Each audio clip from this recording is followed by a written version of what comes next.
semaine 6, jour 5.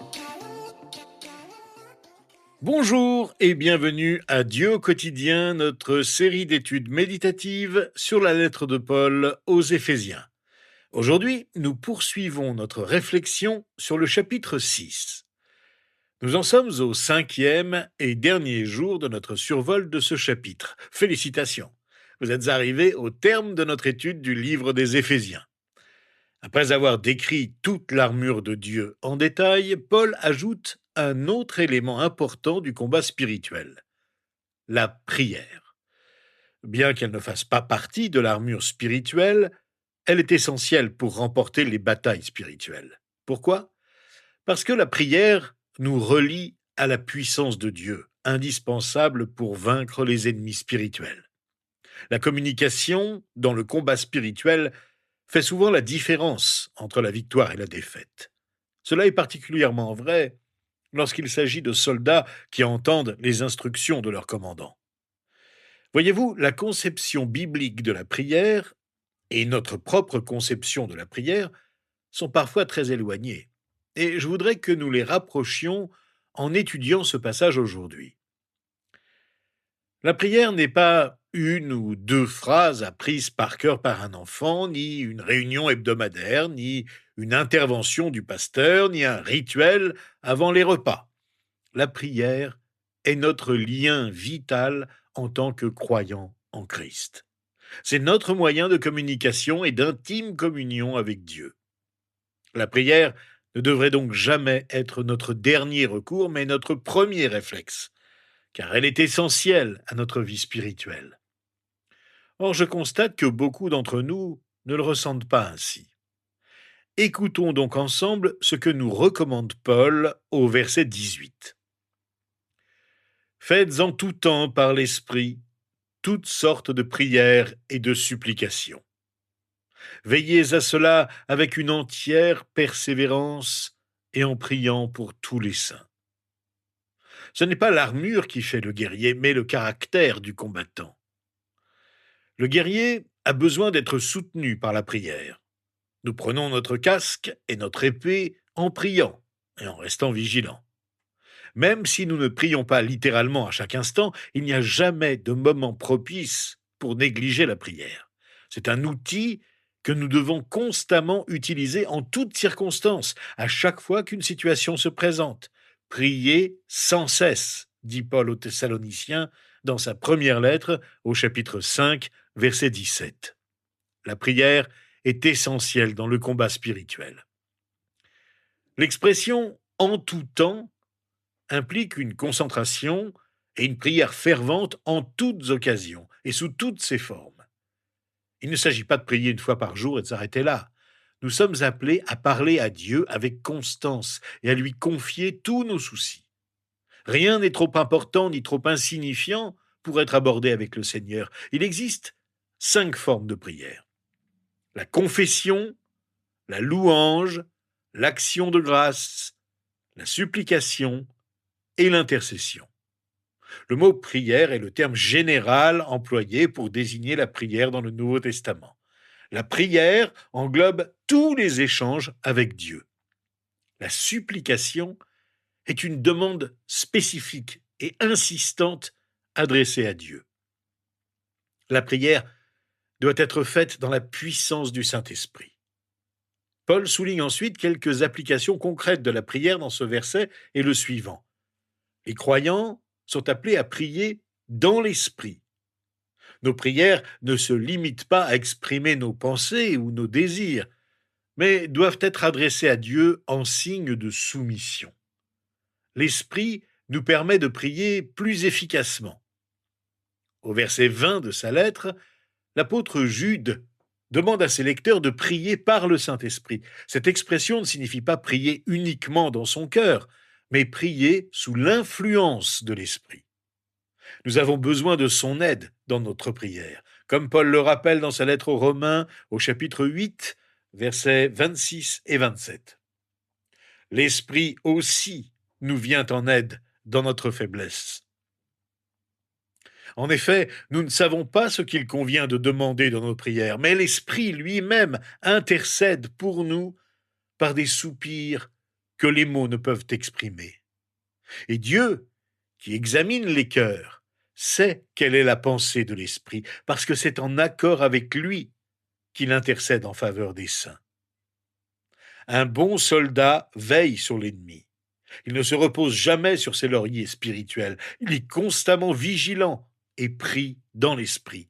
Nous manifestons notre vigilance dans la prière par notre persévérance et présentons nos prières à Dieu avec ardeur.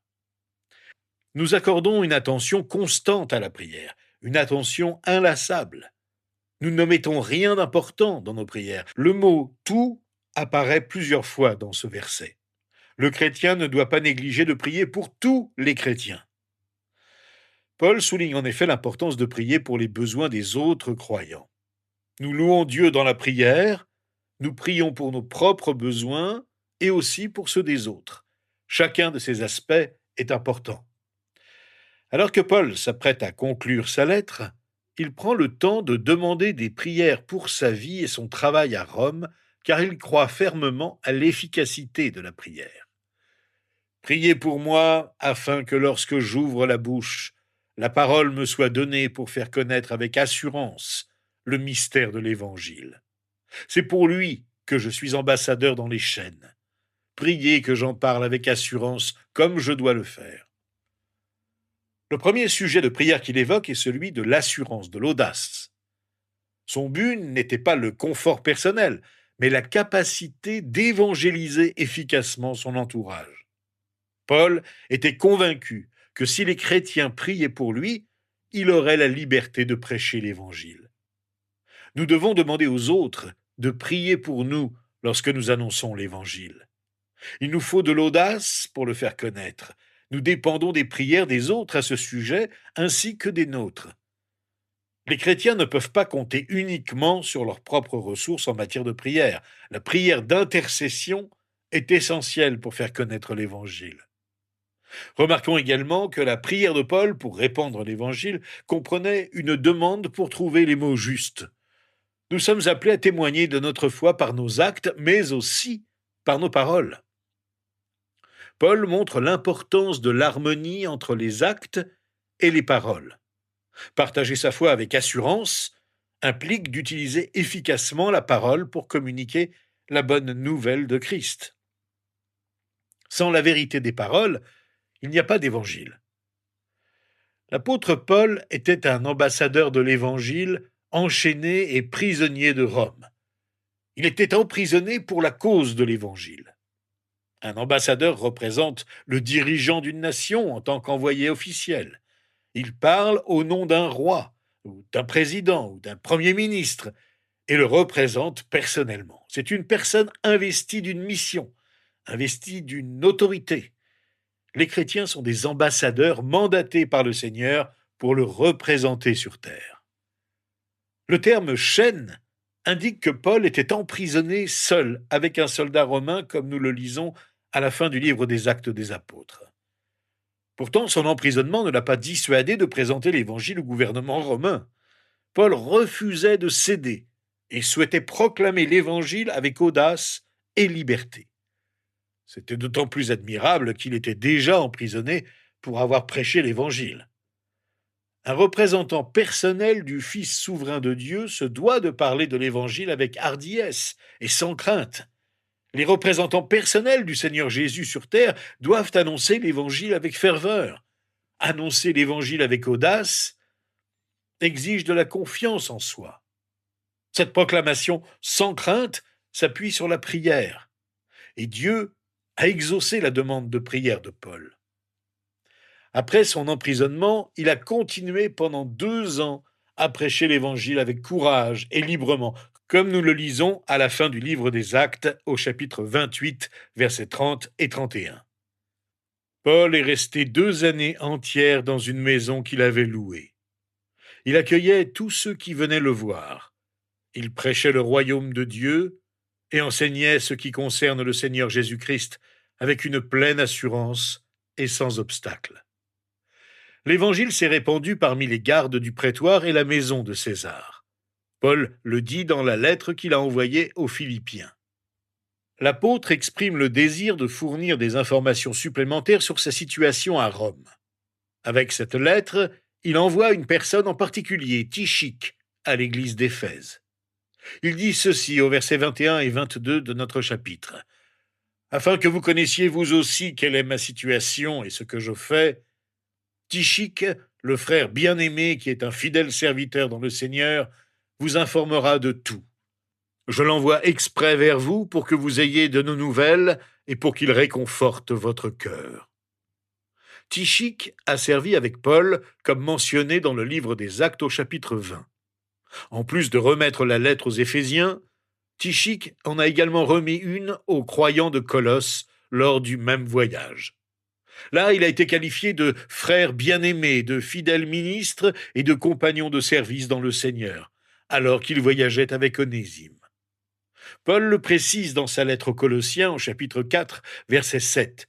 Tychique, qui est notre frère bien-aimé, un serviteur fidèle et mon compagnon de service dans le Seigneur, vous informera de tout ce qui me concerne. Vers la fin de sa vie, quelques années plus tard, Paul mentionnera l'envoi de Tychique à Éphèse et son projet de l'envoyer à Tite. On peut donc conclure que Tychique a été un fidèle collaborateur de Paul durant les dernières années de sa vie. C'était l'un de ces serviteurs de Dieu quasi anonymes du Nouveau Testament qui ont pourtant joué un rôle déterminant dans l'œuvre de Christ. Paul l'envoyait régulièrement en mission, car il avait confiance en lui. Avoir confiance en ses collaborateurs est un atout précieux dans le ministère. Paul ne se méfiait pas de lui. Il savait qu'il était loyal. Dieu se sert de chrétiens anonymes pour sa gloire. Au 1er siècle, être chrétien n'était pas chose courante. Ce n'était pas à la mode. Se lier d'amitié avec un homme emprisonné pour avoir prêché l'Évangile était une position peu répandue. Cela pouvait coûter cher à un chrétien.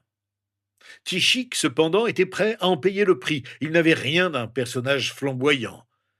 Il était constant, solide, stable et fidèle. Il accomplissait les petites tâches comme si c'était pour le Seigneur.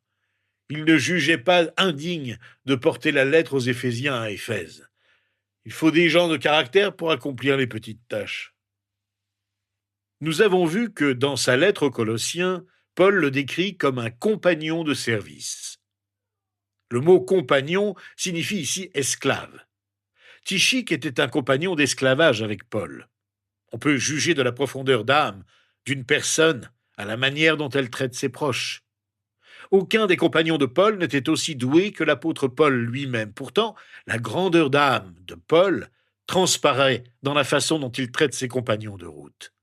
On ne trouve mention d'aucun sermon prêché par Tychique, d'aucun livre qu'il ait écrit, ni d'aucune église qu'il ait fondée, et pourtant, Paul l'appelait compagnon d'esclavage. C'était un homme sur lequel Paul pouvait compter. C'est ce que Dieu attend de nous, la fidélité. Or aujourd'hui, beaucoup de chrétiens manquent de fidélité dans leur ministère. Comment décrirait-on votre ministère? Fidèle, infidèle? Peut-on compter sur vous? Dieu se sert de personnes discrètes et modestes. Tychique était un homme d'une grande importance pour l'apôtre Paul. Paul n'a jamais proféré de mensonges religieux à propos de ceux qui l'accompagnaient dans ses missions, les décrivant comme bien plus que ce qu'ils étaient. Il n'a jamais exagéré leurs accomplissements, mais il leur a rendu justice. Il évaluait avec justesse leurs capacités et leurs qualités. Ce portrait de Tychique était juste. Il n'était pas seulement un frère, il était un frère bien-aimé. Il n'était pas seulement un ministre, il était un ministre fidèle. Il n'était pas seulement un serviteur, il était un compagnon de service. Se soucier davantage des autres que de soi-même est une preuve de caractère. Paul se trouvait dans une situation grave en prison. Il risquait de perdre la vie aux mains du gouvernement romain. Pourtant, sa préoccupation n'était pas pour lui-même, mais pour l'Église d'Éphèse et des villes environnantes. La plupart d'entre nous sommes absorbés par nos problèmes. Nous nous soucions rarement des autres et de ce qu'ils peuvent traverser. L'amour véritable se soucie d'abord des autres. Il les place au-dessus de tout. Le réconfort est un don précieux que le Saint-Esprit accorde aux croyants. La parole de Dieu est une autre source de réconfort pour le chrétien. Paul a envoyé Tychique à Éphèse pour toucher les cœurs et non les esprits. Il n'a pas écrit « Quand Tychique viendra, il inspirera votre esprit ». Dieu veut que nous réconfortions les autres comme il le fait par le Saint-Esprit et la parole. Lorsque nous sommes découragés, c'est notre cœur qui a besoin de réconfort. Dieu vous a-t-il donné le don d'encourager? Peut-être qu'il met des gens sur votre chemin pour les encourager. Ils ont peut-être besoin d'une poignée de main chaleureuse, d'un café. Quelqu'un d'autre a peut-être besoin de soutien en période de deuil. Quelqu'un d'autre a peut-être besoin que vous preniez soin de ses enfants pendant une crise. Êtes-vous cette gorgée d'eau fraîche pour une chaude journée? Paul conclut sa lettre au versets 23 et 24 en évoquant à nouveau la paix. Voici ce qu'il déclare à ses amis éphésiens. Que la paix et l'amour avec la foi soient donnés aux frères et sœurs de la part de Dieu le Père et du Seigneur Jésus-Christ. Que la grâce soit avec tous ceux qui aiment notre Seigneur Jésus-Christ d'un amour que rien ne peut corrompre. Avec la paix, Paul propose l'amour avec la foi. Ces qualités sont reconnues comme venant de Dieu le Père et du Seigneur Jésus-Christ. Paul ouvre sa lettre en insistant doublement sur le Père et Christ. Il la conclut en les réunissant. Pour Paul, le Père et le Fils sont un seul Dieu. La grâce est un thème central du ministère de Paul et de cette lettre en particulier. Il commence par évoquer la grâce, développe ensuite son enseignement sur la grâce. Il souligne aussi que le salut est un don de la grâce de Dieu. L'apôtre se qualifie de ministre de la grâce divine. Il enseigne que la grâce est un don et que nos paroles doivent inspirer la grâce envers les autres. Paul avait personnellement fait l'expérience de la grâce divine et reçu le salut au moyen de la foi. Il a consacré le reste de sa vie à communiquer ce merveilleux plan de salut à tous. Le Seigneur Jésus-Christ est l'objet suprême de notre amour. Notre amour pour lui est le fondement indispensable de notre relation avec Dieu. Rien ne doit l'éteindre. Nous avons vu au cours de nos études que certains Éphésiens avaient perdu de leur amour pour le Seigneur au fil des ans. C'est le livre de l'Apocalypse qui nous le rapporte. Si nous n'admirons pas sa personne et ne désirons pas sa présence, alors notre amour pour lui se dissipe. Avez-vous l'impression que les choses sont compliquées pour vous dans votre vie chrétienne? Je vous invite à penser à ce que Paul a enduré pour la cause de Christ. Quand vous êtes découragé ou désillusionné, pensez à lui dans ses chaînes. Souvenez-vous qu'il est un exemple vivant de la grâce de Dieu que l'on puise chaque jour. Terminons donc l'étude méditative de cette lettre de Paul, au contenu si riche et bienfaisant, par cette simple prière. Seigneur notre Dieu, nous te remercions de nous avoir donné les Écritures et en particulier la lettre de Paul aux Éphésiens pour nous guider dans la foi en toi, pour nous montrer le chemin de la vie éternelle et comment le suivre jour après jour. Merci pour la grâce que tu nous accordes, à nous qui t'aimons et voulons t'aimer chaque jour davantage. Aide-nous à mettre en pratique ce que nous avons appris dans cette lettre. Que nous nous laissions remplir de ton esprit et que ta joie rayonne dans nos vies et autour de nous, dans nos relations avec ceux qui nous entourent, dans nos familles, notre travail, notre voisinage et dans ton Église. Nous te le demandons au nom de Jésus, que nous aimons de tout notre cœur et désirons aimer de plus en plus. Amen.